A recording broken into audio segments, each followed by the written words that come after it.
Hello guys, I'm Wilanda and I will tell a story about Sophie's world, part 2. After receiving 3 envelopes, Sophie doesn't tell anyone about the envelopes she received. She's trying to figure it out by herself. In the next day, there was no letter for Sophie. After what seemed an eternity, she was once again at the mailbox. First, she opened a letter postmarked in Mexico. It was from her father.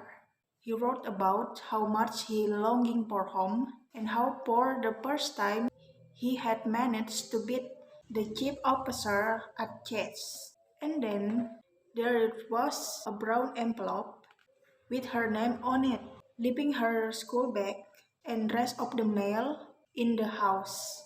Sophie ran to the den. She pulled out the new typewritten pages and began to read. Hello there, Sophie. We have a lot to do, so we'll get started without delay. By philosophy, we mean the completely new way of thinking that evolved in Greece about 100 years before the birth of Christ. Until that time, people had found answers to all their questions in various religions.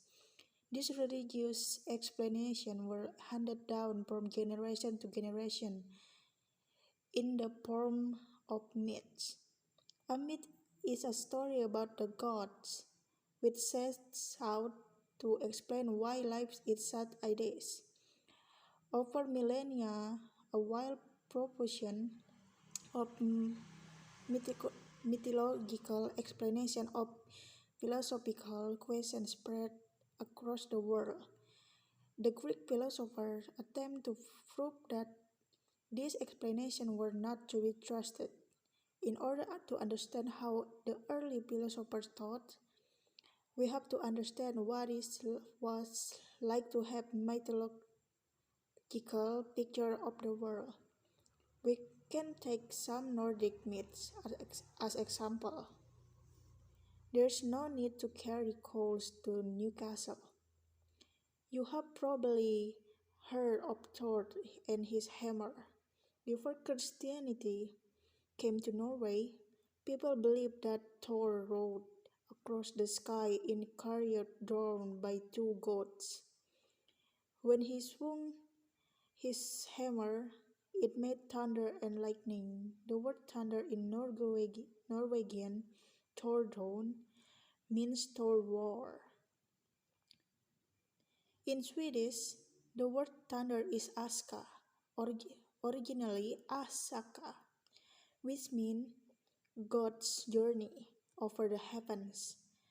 When there is thunder and lightning, there is also rain, which was vital to picking farmers. So Thor was worshipped as the god of fertility. The mythological explanation for rain was therefore that Thor was swinging his hammer, and when it rained, the corn germinated and thrived in the fields. How the plants of the field could grow and yield crops was not understood, but it was clearly somehow connected with the rain, and since everybody believed that the rain had nothing to do with Thor, he was one of the most important of the Norse gods. There was another reason why Thor was important, a reason related to entire world order.